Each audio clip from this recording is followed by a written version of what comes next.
Hola, muy buenas tardes. Muy buenas tardes a todo el mundo. Buenas noches desde España, desde donde estoy transmitiendo. Yo soy Agustín Paniker, autor del libro Las tres joyas. Las tres joyas. Voy a enseñar aquí el Buda, su enseñanza y la comunidad. Un libro, como reza el segundo subtítulo, una introducción al budismo. Esto Vamos a estar ahora una horita, voy a charlar de mi libro. Antes que nada, desearles a todos que estén en un buen estado de salud. Hoy en día esto es muy importante. Estamos en una situación bastante especial en todo el mundo, aunque yo aquí no voy a hablar ni de enfermedades, ni de coronavirus, ni nada de todo esto. Más que nada, agradecerles su participación en esta presentación del libro y muy en especial a Librería Porrúa por haber organizado este evento, el cual estoy yo muy contento. Yo tengo un gran cariño por México, que es un país que visito regularmente desde hace más de 30 años, varias veces al año, aunque ahora lamentablemente en esta situación me impide venir. También le tengo que agradecer, evidentemente, a Editorial Cairós, la editorial que me ha publicado el libro y que casualmente yo dirijo. En ese caso al autor no le ha costado demasiado encontrar editorial. Y al equipo de Nirvana Libros, que es la distribuidora que distribuye, promociona, comercializa los libros de Cairós en todo el territorio mexicano, en toda la República de México. Por tanto, vamos a estar aquí una horita, quizás un poco menos, hablando de las tres joyas de este libro. Y si alguien quiere participar en el chat, bueno, pues yo miraré de ir respondiendo también a preguntas, que no quede solo como una exposición mía, aunque yo, por mi manera de hablar y de plantear el tema, a veces no doy mucho pie. Uh, es interesante destacar que coincide esta presentación con una celebración queridísima por los budistas de todo el mundo, que es el Vesak. Vesak es como se le conoce en el sudeste asiático, en Tailandia, en Birmania, en Camboya, o en la India, en Sri Lanka lo conoce más como Buda Purnima. Es el aniversario del nacimiento del Buda o de Gautama Siddhartha, que deviene el Buda, aunque a veces, y celebra también el despertar, la iluminación de Shakyamuni, de Gautama Siddhartha, el Buda, que supuestamente, tanto el nacimiento como el despertar, tuvieron lugar con la luna llena del mes de Vesak, de Vaisakhi, que se dice en India, y que se celebra desde entonces en todos los países budistas del mundo. Pues eso fue ayer. Ayer fue el Vesak y hoy coincidimos en, uh, en esta presentación. Insisto, las tres joyas que todo el mundo que desee comprarlo o que desee leerlo lo puede pedir, evidentemente, a Librería Porrúa, porrúa.com, que se lo llevarán a domicilio. Eso lo voy a repetir en más de una ocasión. Uh, ¿Por qué otro libro de budismo? Incluso yo mismo en Editorial Cairós tenemos muchos libros de budismo, incluso algunos muy buenos, libros muy completos de maestros muy cualificados, de hecho maestros mucho más cualificados que yo para hablar de este tema, porque tienen un gran conocimiento. La clave quizás, lo que ese libro tiene de particular, se encuentra en el segundo subtítulo. Si bien el libro es Las tres joyas, el Buda, su enseñanza y la comunidad, el segundo subtítulo es Una introducción al budismo. Y eso da la pauta de qué va este libro y qué es lo que caracteriza. Yo he escogido 4 aspectos, que es de lo que voy a hablar aquí esta tarde, les voy a hablar de esos 4 rasgos que yo creo que hacen del libro interesante. Interesante para la gente que, por supuesto, para los budistas, pero también para los no budistas. Los he tenido siempre en mente a la hora de escribir este libro. Gente que le interese el fenómeno religioso, el fenómeno espiritual, y que, bueno, pueden encontrar en este libro una introducción a esta fascinante tradición espiritual que practican 500 o 600 millones de personas en todo el mundo. El primer rasgo que yo destacaría de este libro es el enfoque didáctico e introductorio que yo he escogido para describir esta tradición. La estructura del libro es muy sencilla. Se fundamenta, como el título muestra, en 3 grandes bloques, en las 3 grandes joyas que tiene esta tradición. La figura del Buda, que es la primera joya, lo que él enseñó, que es la segunda joya, y la comunidad de fieles o de creyentes, la comunidad de budistas, de seguidores, de practicantes budistas, que es la tercera joya. De hecho, es bastante tradicional en los países asiáticos, en muchos países asiáticos, tomar lo que se llama refugio en las 3 joyas. Es lo más parecido a un bautismo, al budismo, que no existe un sacramento bautismal, pero lo que más se le parece sería tomar refugio en las 3 joyas, del Buda, el Dharma y el Sangha, es decir, la figura del Buda, de Gautama Siddhartha, que deviene el Buda, lo que él enseñó, el Dharma, que es tanto la doctrina como la práctica budista, y luego la comunidad que se congregó alrededor suyo y que ha ido transmitiéndose y prolongándose hasta el presente, el Sangha, aunque a veces en español tendemos a hablar de la Sangha en femenino, porque como es la comunidad y tiene muchas as, pues habla de la comunidad budista. El Buda, es importante entender esa primera joya como una figura histórica que vivió hace 2500 años en el norte de la India, en el Valle del Ganges, el sur de Nepal, pero al mismo tiempo que fue esta figura histórica, el Buda es un arquetipo.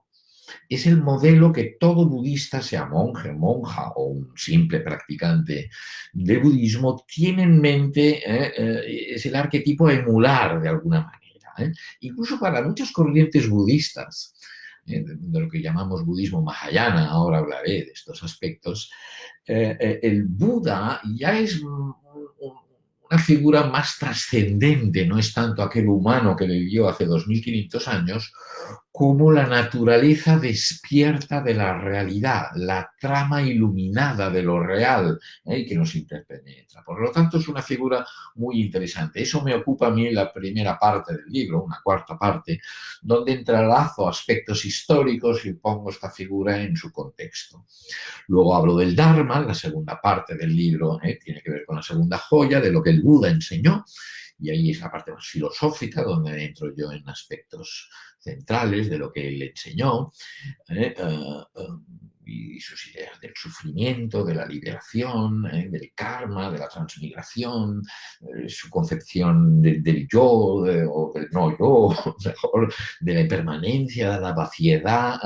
Entro un poco en cuestiones de práctica, aunque esto no es un manual para practicar budismo. Hay libros mucho más competentes de maestros muy cualificados, pero sí que hablo del noble óctuple sendero, que son las líneas maestras de la práctica, o cuestiones sin profundizar en exceso de meditación. Insisto que está pensado en un lenguaje muy simple. Y luego la tercera parte, que es la más extensa del libro, es donde hablo de la comunidad budista, que es básicamente la historia del budismo. Ahora hablaré un poco del mundo budista. Siempre lo hago con un lenguaje asequible, didáctico, no hay notas a pie de página, no hay signos diacríticos, he añadido un glosario, o algunas fotografías, algún mapa. Aquí voy a enseñar, yo creo que se puede ver, no hace falta verlo muy bien, pero mostrando los lugares de origen y de irradiación del budismo. Tiene luego algunas imágenes, bueno, creo que sé, aquí hay una muy bonita japonesa. En fin, para darle más una lectura que sea más amena. He procurado que sea un libro de lectura amena. El segundo aspecto que me gustaría resaltar del libro, y que es intelectualmente, ese es el que me ha supuesto más problemas, es más retador, es que yo he procurado mantener un enfoque suprasectario, más allá de las diferencias que hay entre las distintas corrientes y tradiciones budistas del mundo. No es ni Theravada, ni Mahayana, ni Vajrayana. Los que no estén familiarizados con el budismo, estas tres designaciones señalan, grosso modo, tres grandes corrientes del budismo. Igual que dentro del cristianismo tenemos católicos, ortodoxos y protestantes, pues dentro del budismo, como no podría ser de otra manera, hay distintas corrientes. Y las más importantes, las que yo he seguido como hilo conductor en el libro, hay más, pero las tres grandes serían Theravada, Mahayana y Vajrayana. Yo he procurado una cierta neutralidad. Como yo no soy budista, aunque evidentemente tengo toda la empatía del mundo y todo el interés del mundo por esta tradición, lo hago con la máxima empatía, pero como yo no pertenezco a un linaje, no soy un maestro de un linaje determinado, tibetano, o del sudeste asiático, japonés, que estoy constreñido a lo que he recibido por tradición, a un enfoque particular, puedo mantener esta cierta equidistancia. Eso es lo que he procurado, que no ha sido sencillo mantener, sobre todo en la parte más filosófica, pero incluso a la hora de recontar la vida del Buda hay distintas interpretaciones según las escuelas, ¿no? Por tanto, he buscado ese enfoque que trascienda las divisiones sectarias.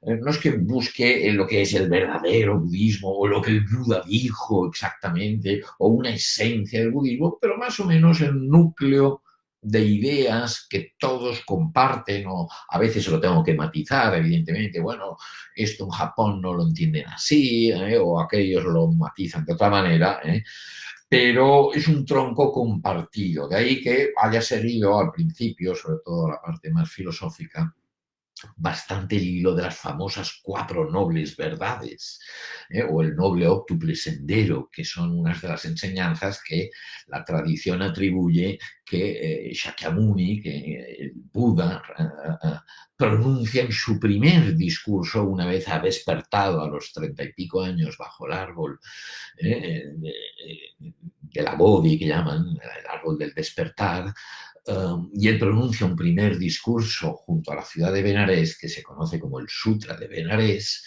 y donde él habla de las cuatro nobles verdades. Es un muy buen punto de partida, no es un budismo para dummies, es una enseñanza muy interesante, muy profunda del budismo y que tiene la particularidad de que todas las escuelas budistas aceptan y que me sirve de punto de partida. He buscado lo que podría decirse, utilizando una terminología muy budista, un camino medio. Ese es un concepto muy propio del budismo, tanto en filosofía como en la práctica budista, evitar los extremos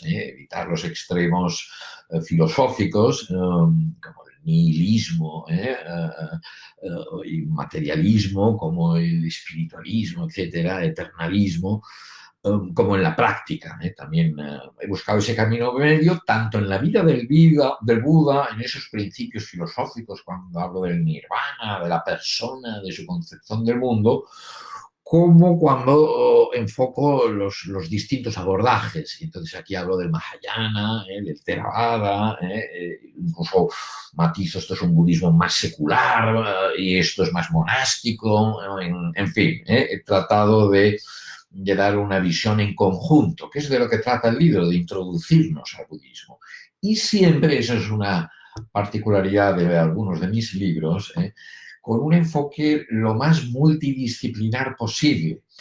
O sea, que no solo hablo de filosofía o no solo hablo de espiritualidad, sino también de sociología, de antropología, de historia, no solo lo que el budismo puede enseñarnos, sino también cómo se practica el budismo en los distintos países del mundo, cómo se practica el budismo en China y cómo se practica en Sri Lanka y cómo se practica en Occidente, en América Latina o en Europa, etcétera, etcétera. Por lo tanto, tengo este enfoque generalista y espero que nadie se moleste porque no coincida plenamente con su manera de entender el budismo. Esos serían los dos primeros aspectos o rasgos que yo destacaría del libro. Y ya voy por un tercero quizás más original de este libro, perdón, que es, en realidad ya lo he mencionado anteriormente, y a diferencia de lo que podría pensarse, el budismo, no existen libros, muchos libros de budismo, que mantengan un enfoque histórico. Y esa es la gran aportación que yo creo que las tres joyas que este libro puede dar. Hablo de la historia del budismo. Como ya he dicho, cuando hablo de la tercera joya, de la comunidad budista, en realidad hablo de lo que sucede desde tiempos del Buda hasta el presente y cómo el budismo nace en India, pero luego se irradia por la ruta de la seda, se va hacia China y hacia central China, luego Corea y Japón, o como ya previamente ha saltado al sudeste asiático por vía marítima, Tailandia, Birmania, Camboya, cómo ha ido a Sri Lanka, cómo luego salta de Bengala y del Valle del Ganges al Himalaya y al mundo tibetano y allá a Mongolia, incluso como en las últimas décadas ha saltado a Occidente y tiene gran penetración. El budismo no es precisamente una de las máximas del budismo es la impermanencia, todo cambia, todo se transforma. Pues el budismo también se ha ido transformando y yo tengo interés en mostrar las distintas, formas, cómo ha ido evolucionando el budismo desde sus orígenes hasta el presente. No se parece mucho el budismo que se practica hoy en día en Occidente al que se practicaba en Japón hace 1000 años o al que se practicaba en India hace 2000, como no puede ser de otra manera y no hay nada ni de bueno ni de malo en todo eso. A ver, aquí me preguntan, ya voy a mirar, yo tengo ahora más cosas para contestar, pero Efrem nos pregunta si el libro ayuda a las personas a conocer al Buda, o los primeros lectores de un conocimiento del budismo. Pues sí, este es un poco el propósito del libro, acercar la figura del Buda. Yo no doy por supuesto que la gente sepa quién es y qué dijo, y procuro explicarlo con ese lenguaje didáctico y claro, evidentemente a uno le ha de interesar el fenómeno budista, si no ya ni se abre ese libro, ¿no? Pero la idea es que no está dirigido solo a los budistas. Lo que sí espero es que los budistas o gente que ya conoce mejor la figura del Buda y lo que él enseñó y son a lo mejor practicantes de budismo, también encuentran en este libro aspectos que enriquezcan su práctica o su conocimiento del budismo, como por ejemplo esto que estaba hablando, del contexto histórico, que a veces muchas personas aprenden el budismo, lógicamente, de un maestro actual, con unas premisas actuales, y da la sensación de que eso es lo que el Buda dijo hace 2500 años. Hombre, pues no, el budismo ha tenido sus transformaciones y eso lo reflejo en el libro. Por ejemplo, tengo mucho interés en mostrar el origen y el contexto índico en el cual nace el budismo. Aunque hoy en día mucha gente que no conoce mucho del budismo no lo asocia con India, y más bien más con el mundo del ojo rasgado, más extremo oriental. El budismo nace en India hace 2500 años, cristaliza allí y durante sus primeros 1000 años es un fenómeno esencialmente índico. Luego el budismo saldrá de India y se irá por medio Asia y luego por medio mundo y se devendrá un fenómeno universal, como es ahora, y precisamente en India decaerá bastante. Ese es un aspecto interesante del cual le dedico un capítulo, por supuesto. Pero mi mayor interés, o donde yo creo que puedo aportar algo más en ese libro, como especialista en India que yo soy, que esa es mi especialidad, es contextualizar ese mensaje del Buda en la India de los siglos sexto, quinto, cuarto, antes de nuestra era, que es cuando ahí nace, y con sus desarrollos posteriores, evidentemente.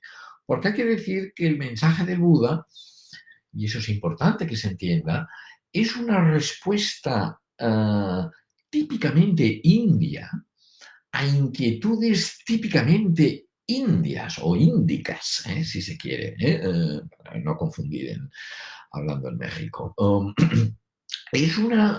Son unas preguntas completamente, un tipo de inquietudes espirituales típicas de aquella época, de aquella sociedad, de aquellas transformaciones que se estaban dando a cabo en la antigua India. Y el budismo es una respuesta 100% india. De ahí que yo pueda trazar puentes con otras tradiciones de la antigua India, como el jainismo, por ejemplo, el cual es una tradición que yo también he escrito un gran libro, o el yoga. Lo que hoy día conocemos con yoga tiene sus orígenes en unas tradiciones en el mismo caldo de cultivo del cual nacen el budismo y el jainismo, por ejemplo. O toda la sofisticada filosofía y práctica de las Upanishads, que es la parte más profunda o más mística de lo que llamamos religiosidad védica, que es el telón de fondo en el cual se marca la figura del Buda y del budismo.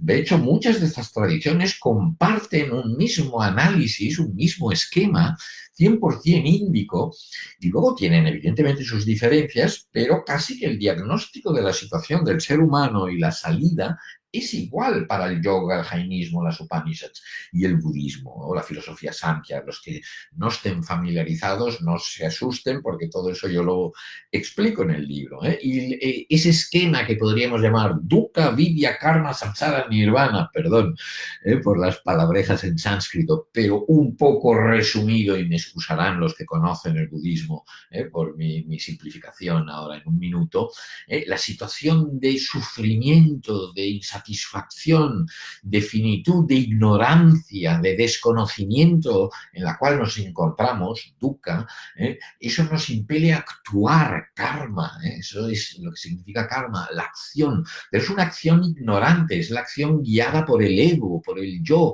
por una falsa noción de yo que persigue lo efímero, persigue guiado por las pasiones, por los apegos, por las adicciones.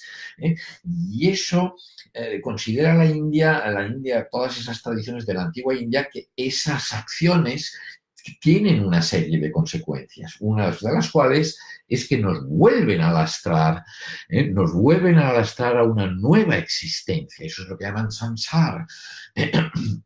Por lo tanto, el sufrimiento y la ignorancia nos impelen a actuar y eso nos devuelve otra vez a una nueva existencia. Estamos como el hámster en la jaula, sin darnos cuenta, con la ignorancia absoluta, actuando ciegos en un círculo vicioso. Y todas las antiguas tradiciones de la India, todas las que he mencionado, comparten ese análisis, aunque luego tienen sus evidentes diferencias en algún aspecto, y todas nos invitan a lo que ellos llaman a liberarnos de ese círculo vicioso en el cual nos encontramos. Y la palabra que generalmente se utilizan, o las palabras que utilizan para liberación de ese estado de desconocimiento y de sufrimiento, es lo que el budismo llama nirvana, o el hinduismo llama moksha, o el jainismo llama mukti, o el yoga llama kaivalya. Es una meta muy parecida, es la liberación, la emancipación, la libertad, que diría Krishnamurti, la verdadera libertad, en la cual uno ha trascendido esa condición de ignorancia y de ego y puede actuar realmente de una manera responsable y con sabiduría. Por tanto, ese esquema, yo tengo interés en mostrar los paralelismos que hay entre el budismo y esas otras tradiciones de la antigua India. Pensemos que la organización de la comunidad budista en un sangha, en una comunidad, eso lo comparte con el jainismo. Comparte con el jainismo y con el yoga y con las Upanishads una moral o una ética basada en 5 votos que empiezan por la no violencia, la desposesión, la veracidad, etc. La iconografía de las figuras del Buda o del Jina, del jainismo, son muy parecidas. Hasta las vidas de los líderes, de los sabios de la antigüedad, son extremadamente parecidas, hasta el punto que los expertos occidentales del siglo XIX, que estudiaban estas figuras del Buda y Mahavir, que son del budismo y del jainismo, se armaron un lío monumental con esas dos figuras y pensaban que era la misma, porque prácticamente sus vidas son calcadas, están calcadas. Eso es otro de los, es uno de los aspectos que en mi abordaje histórico yo he tenido interés en mostrar. Ese contexto índico del cual el budismo forma parte y es 100% índico. Pero al mismo tiempo que tiene ese background, que diríamos, ese contexto índico, el budismo es una novedad axial, de la era axial, que es ese periodo que se inicia, ese milenio antes de Cristo, en distintos lugares del mundo, en China, y en India, y en Persia, y en Israel, y en Grecia, y donde India es precisamente uno de los vanguardistas en el movimiento axial, y el budismo es paradigmático, es casi el mejor ejemplo de una tradición espiritual o una religión de la era axial, donde el foco de interés se desplaza del cumplir unos rituales exotéricos, externos, a una introspección, a una subjetividad. De ahí la importancia de la meditación, del conocimiento de uno mismo que ya le da el budismo, y que hace uno de sus ejes centrales de la práctica. En este sentido, es una gran novedad y como buena tradición espiritual axial, ya no se circunscribe a una nación o a unas castas, o a unos colectivos, sino que es universal, es un mensaje para todo el mundo. De ahí que el budismo tendrá posteriormente la facilidad de salir de India y adaptarse a sociedades muy distintas, a China, a Tailandia, a Corea o al Tíbet, o hoy en día a los países occidentales o de América Latina, a cualquier lugar, porque tiene ese mensaje universal propio de la era axial. Y eso en el budismo es paradigmático y es pionero casi en este tipo de movimientos, ¿no? Por tanto, si por un lado es una respuesta típicamente india a inquietudes típicamente índicas, por otro lado es una respuesta a inquietudes universales del ser humano que trascienden la sociedad y la época, y por eso es tan popular. Y de ahí que, aunque yo soy especialista en India, reivindico que el budismo indio antiguo no es más auténtico, precisamente por ese aspecto universal y axial que tiene el budismo. No hay que caer en el tropo clasicista de decir aquello era lo bueno, lo demás son degeneraciones o son transformaciones, pero no es el auténtico mensaje.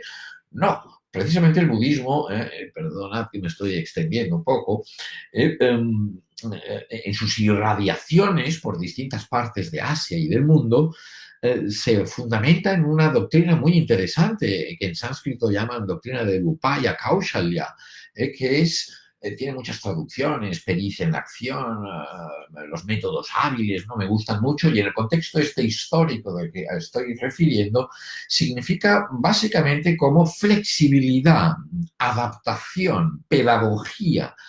De alguna manera el budismo invita a que el budismo se adapte a la sociedad que lo acoge. De ahí que cuando el budismo vaya a China, cuando el budismo vaya a Occidente, cuando el budismo vaya a distintos lugares, se adapte a las idiosincrasias lugares. Y el budismo tibetano, que es una mezcla del escolasticismo del budismo mahayana con el esoterismo tántrico de la Edad Media India, con la religiosidad Bon del altiplano tibetano del Himalaya, el budismo se adapta a ese diálogo. Y el budismo Theravada, a pesar de que reivindica ser lo más parecido al mensaje original del Buda, se ha transformado también y ha adaptado un sinfín de divinidades y de espíritus y de prácticas. Antes porque ya veo que hay alguna pregunta más por ahí, yo voy en ese enfoque histórico, antes de contestar a mi buen amigo Miguel Polo, que encantado de saludarle, que ya he dejado ahí en el chat alguna pregunta. También me interesa en ese mismo espíritu, con eso acabo de destacar ese tercer rasgo, el enfoque histórico. Uh, no solo es una novedad axial o es una respuesta índica, sino me interesa mucho hablar de la interacción del budismo con la modernidad. Y el diálogo entre Asia y Occidente, Oriente y Occidente.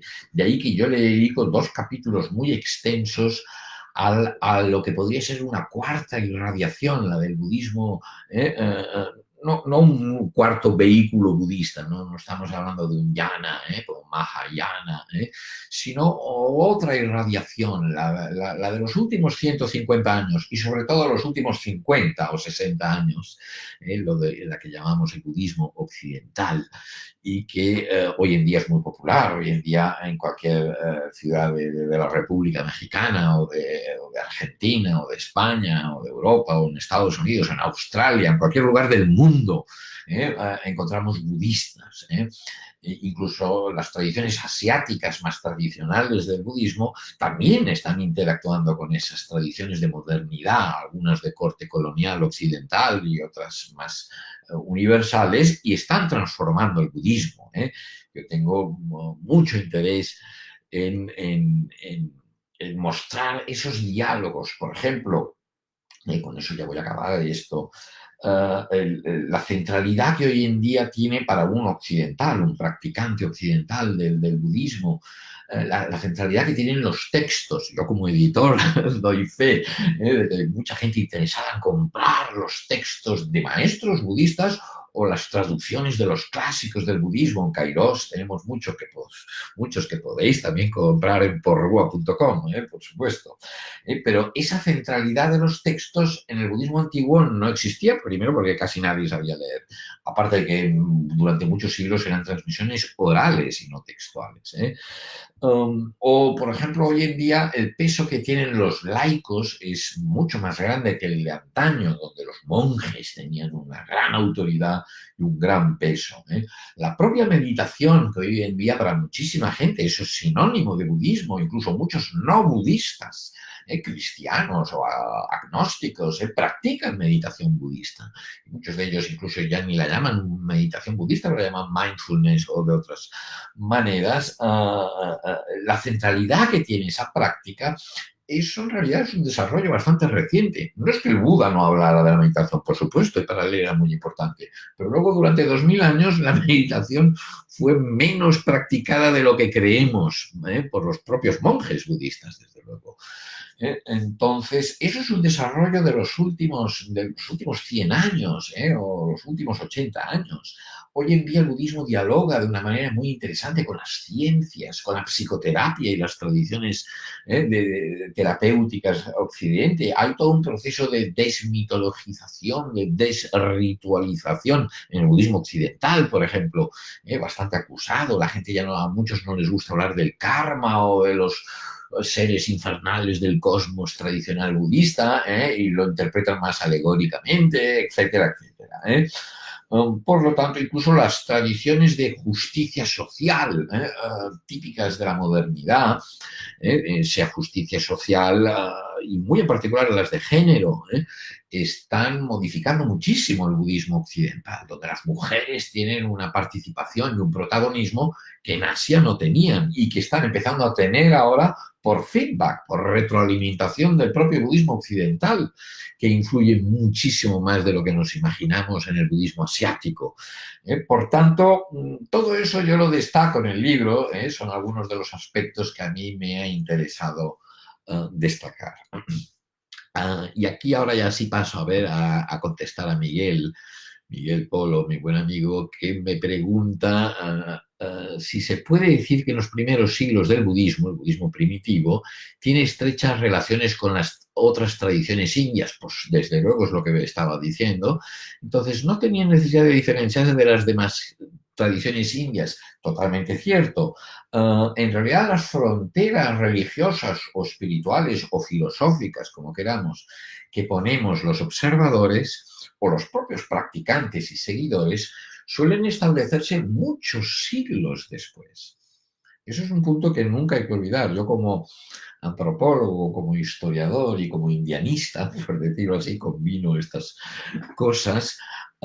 Por ejemplo, al budismo no se le llama budismo o al jainismo o a estas tradiciones hasta muchos siglos después.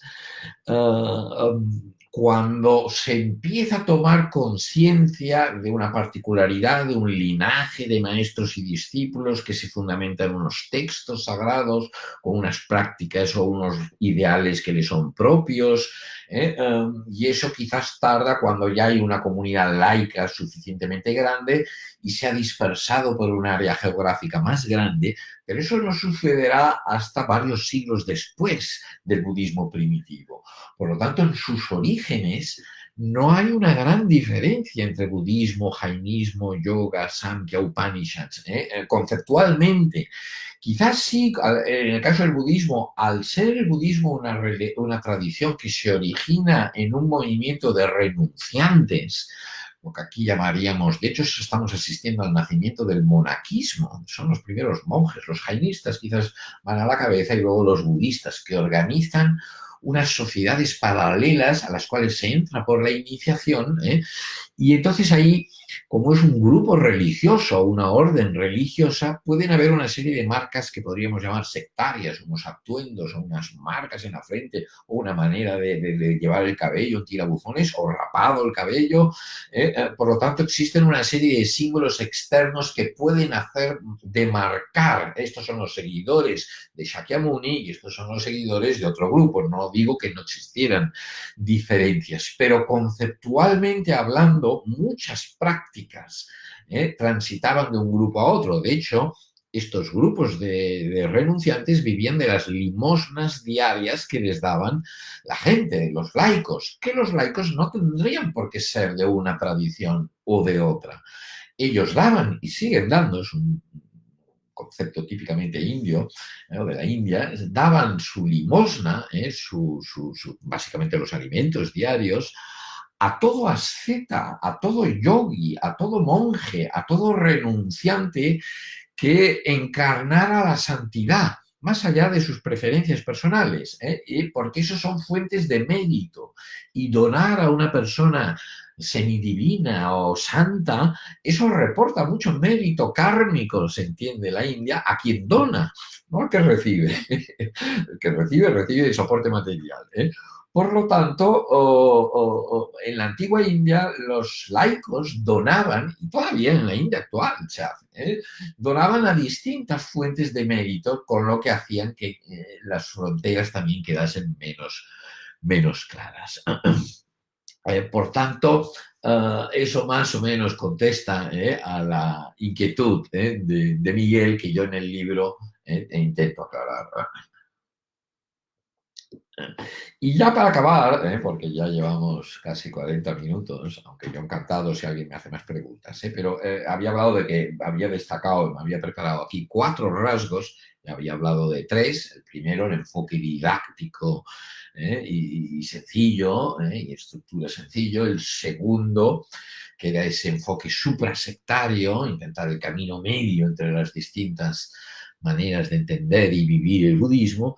Y el tercero, en el cual me he extendido más, atendiendo a consideraciones históricas, este enfoque histórico que yo le he dado en este libro.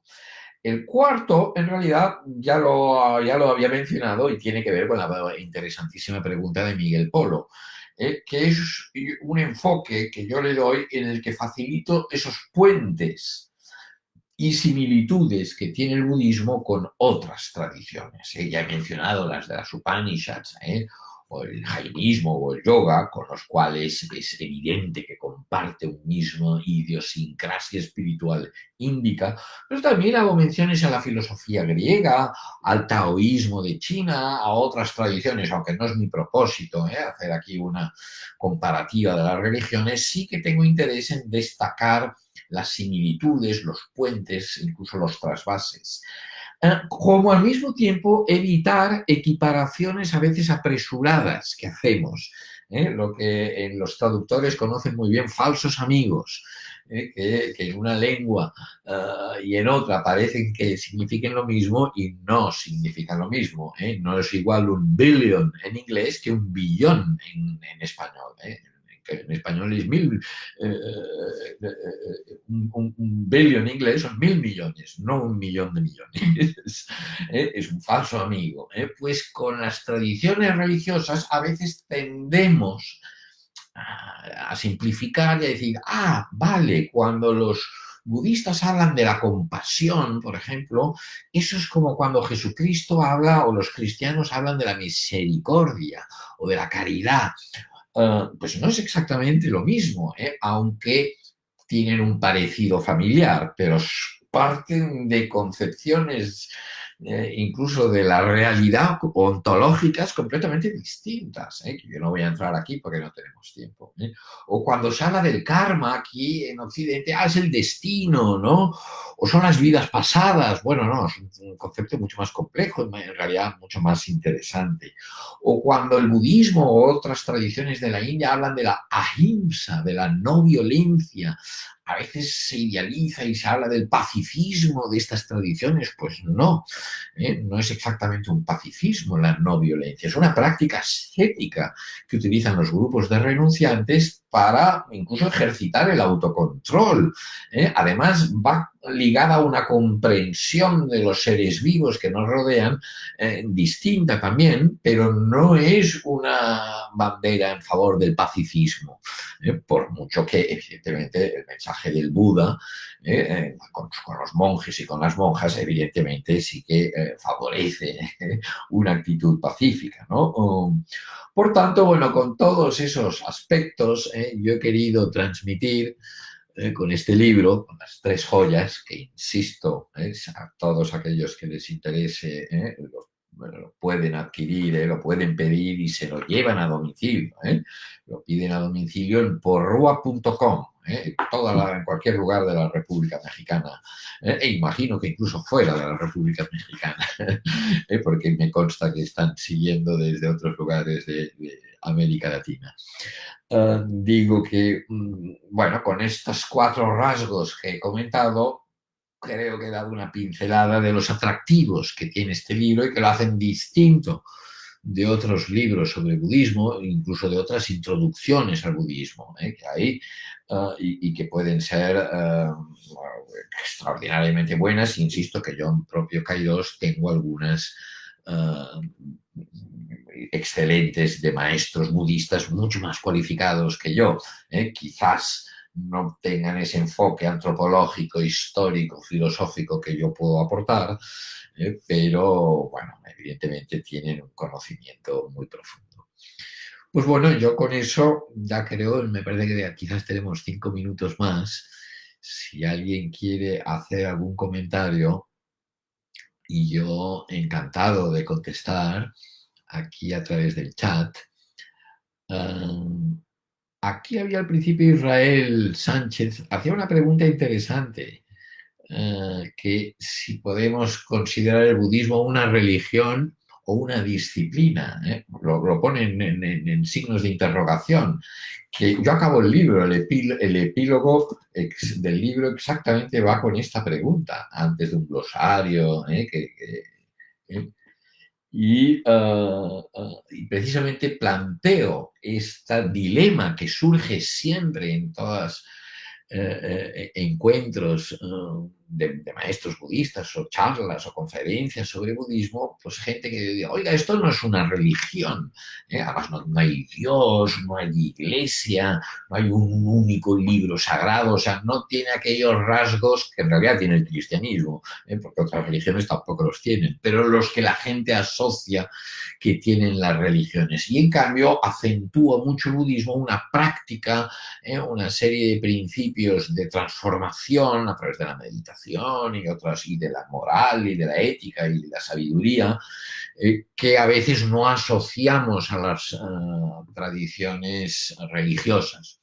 En último término, yo siempre respondo igual, ¿eh? El budismo será religión, o será espiritualidad, o será una filosofía, o será un camino espiritual, o una disciplina, según cómo lo viva cada persona. Aquí no tenemos que ser nosotros desde fuera que lo debamos etiquetar. Para personas en Tailandia o en China o en Japón, sin duda el budismo se parece mucho, tal como lo viven y lo entienden, a lo que desde aquí nosotros solemos llamar religión.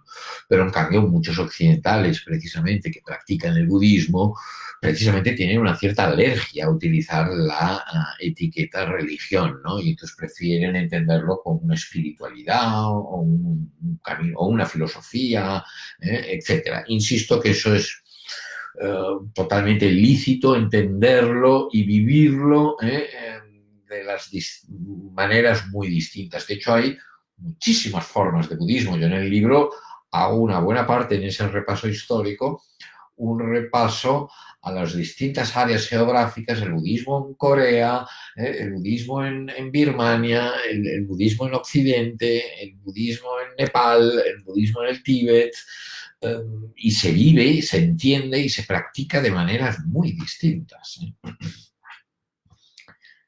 Aquí también veo que Mariana, bueno, veo que Mariana sigue, ha comprado el libro de la Sociedad de Castas.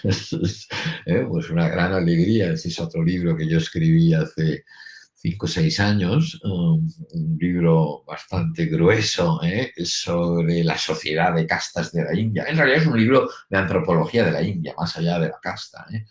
Un libro muy interesante, considero yo, y que a diferencia de este de las tres joyas, que me centro en el budismo, y hay muchos libros sobre budismo, ese libro de las castas tiene la particularidad, como el que escribí sobre el jainismo, de que en español hay poquísima bibliografía sobre el tema, y si a alguien le interesa profundizar, pues casi que solo tiene mi libro, muy poca cosa más. Y Azucena pregunta, ¿cuál de sus libros recomienda a los que les interesa iniciar en el budismo? Bueno, pues a los que interesa iniciar en el budismo, las tres joyas. Hay otros libros dentro de la editorial de Kairos, que también podéis adquirir en porrua.com, que también son buenas introducciones al budismo. El mío es más para tener una visión en general de qué trata esta tradición, sea si la entendamos como religión o como espiritualidad. Pero si alguien quiere practicar el budismo o la meditación budista, pues tenemos otra serie de libros. Tenemos Meditación para principiantes, de Jack Kornfield, un gran libro que además va con un CD, bueno, o con un link, un enlace a unas pistas de audio para poder practicar la meditación. Si uno también quiere tener una visión más genérica, así un librito pequeñito, para introducirnos en el mundo budista, es Tú también puedes ser budista, de un lama tibetano, butanés, es de Bután, muy, muy interesante. Otro gran libro de Kairos, para introducirnos al budismo. Incluso yo, que soy así poco sectario, voy a hacer publicidad ahora de un libro de un maestro budista ya fallecido, que no es ni siquiera de Kairos, ni mío, que es un libro de un maestro y ha sido oído de distintas tradiciones. Este es de la tradición Theravada, que se llama Valpola Rahula, Rahula, Rahula, y que se llamaba, lo publicó una editorial argentina llamada Kier, con una K también así, estoy haciendo publicidad a mis colegas, y que se llama Lo que el Buda enseñó. Ese también es otro libro interesante, más filosófico, sobre el mensaje del Buda. Tú también puedes ser budista, Meditación para principiantes. Uno más moderno, más casual, que dirían los anglosajones, El Buda entra en un bar. Este de Lodro Rinsler, ese es de Kairos. El Buda entra en un bar, otro excelente libro para introducirnos. O una introducción muy parecida a la mía, quizás algo más densa, es un libro que se llama Budhismo. Este está puesto con dos Ds y una H, no budismo con una D. Budhismo, de Donald López. Un gran libro, buenísimo libro también. Por tanto, bueno, esos son otros libros que bueno, interesantes encuentro yo para iniciarnos en el budismo. Bueno, y claro, aquí Miguel Polo añade un libro cardinal. Muchas gracias, Miguel, por recordarlo. La selección hecha por Bhikkhu Bodhi, que es un gran monje budista de Estados Unidos, aunque vivió muchísimos años en Sri Lanka, la selección hecha por Bhikkhu Bodhi, que se llama En palabras del Buda. Sería lo más parecido que tendríamos, aunque es un libro de un cierto tamaño, a lo que sería un Nuevo Testamento, a lo que sería un poco, recoge la esencia de los discursos del Buda. Por eso es En palabras del Buda. Es una selección hecha por probablemente el mejor especialista que haya en lengua pali en el mundo anglosajón, Bhikkhu Bodhi, de aquellos sutras, de aquellos discursos pronunciados por el Buda en 10 grandes bloques, 10 grandes temas: meditación, moral, organización de la comunidad, etcétera, que además los comenta él y hace una interpretación de un gran maestro, por lo tanto es más que una traducción, porque están comentados y seleccionados por Bhikkhu Bodhi. Pensemos que el Buda pronunció unos 5.000 discursos, al menos eso es lo que ha recogido la tradición. Eso ocuparía una biblioteca así de grande. Entonces él hace una selección en 700 páginas y nosotros en Kairos hemos hecho, y creo que aquí sí nos llevó 4 o 5 años, no recuerdo, en traducir ese texto no del inglés al español, aunque la versión de Bhikkhu Bodhi él lo tradujo del pali al inglés. Nosotros hemos seguido su selección, hemos traducido del inglés sus comentarios, pero la traducción de los sutras, del material esencial, de las palabras del Buda, las hemos hecho por un comité de 3 grandes expertos en lengua española, directamente de lengua pali al castellano, al español. Y nos ha llevado 4 años en traducir ese material en palabras del Buda. Ese es un libro ya para quien ya ha entrado en el budismo y practicante o quiere tener una visión más profunda del budismo. Extraordinario libro. Gracias, Miguel, por recordar este texto. Y bueno, no sé si tenemos algún comentario más. Para mí, ahora estamos todos aprendiendo esto de hacer estas interacciones online. Yo sé que la hora ahí en América Latina no es muy buena. Aquí tampoco, aquí ya es oscuro. Me he puesto aquí unas lámparas y espero que me veáis bien. Pero bueno, es lo que hay. A mí me falta el calor de la interacción, del hablar y mirar a los ojos a las personas y estar esa calidez humana, pero también ese tipo de nuevas tecnologías nos permite acercarnos a gentes de distintos lugares del mundo y encontrarnos en un momento determinado, en un lugar determinado, en ese espacio virtual que de otra manera no habríamos tenido ocasión de interactuar, ¿no? Por lo tanto, para mí ha sido un honor, un placer, y agradezco nuevamente la iniciativa de Vicky. Eso es una gran aportación de Vicky, de Nirvana Libros, de Victorina y Librerías Porrúa. Lorena y todo el equipo que está ahí detrás, os agradezco muchísimo esa invitación.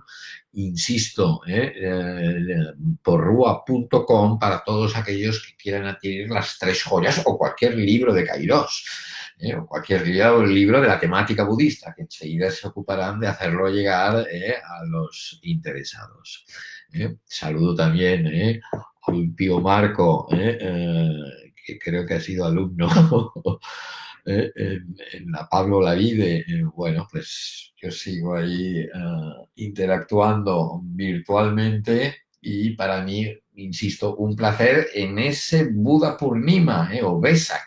Estamos en la celebración, en las celebraciones que a veces duran 3 días, acaba mañana sábado, de el nacimiento y el despertar del Buda. Esto no estaba previsto. Esto es una de esas sincronías que me di cuenta el otro día, que habíamos escogido esa fecha entre Librería Porrúa, Victorina, Nirvana y yo, exactamente el día más apropiado. Pues muchísimas gracias, namaste, y voy a finalizar el vídeo en directo ahora mismo y espero que se interesen por el libro.